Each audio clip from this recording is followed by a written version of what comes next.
Les grands pilleurs de nos ressources halieutiques pris en flagrant délit.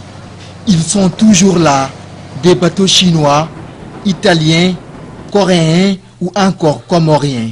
Au total, 37 navires sont inspectés par Greenpeace, dont 13 en situation de pêche illégale. Et parmi ces 13, 11 ont été arraisonnés. Et parmi donc ces 11 qui ont été arraisonnés, donc, nous avons 4 en Guinée-Bissau, 3 en République de Guinée, 3 en Sierra Leone et 1 au Sénégal. Dans ce bateau italien, navire italien, on a trouvé des ailerons de requins. Des ailerons de requins.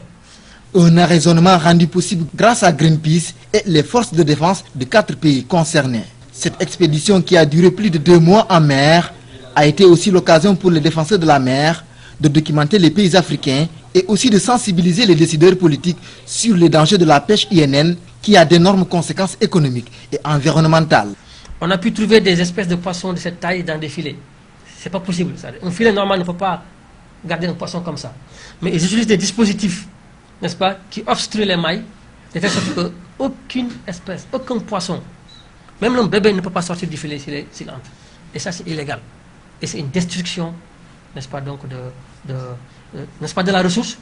Mais aussi, il faut savoir que la majorité des navires qui pêchent dans cette zone utilisent ce qu'on appelle le chalut de fond. Le chalut de fond qui racle tout. C'est-à-dire que ce sont des filets qui vont jusqu'au niveau donc, du sol, sous l'eau, et commencent à... C'est comme si vous avez un bulldozer qui avance et qui rafle tout.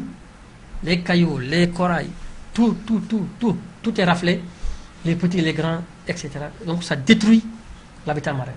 Le bateau Esperanza de Greenpeace est actuellement au port autonome de Dakar. Les défenseurs de la mer préviennent une probable catastrophe de nos ressources halieutiques. Pour éviter un tel danger, Greenpeace recommande aux pays africains de mener ensemble le combat en prônant une gestion régionale communautaire.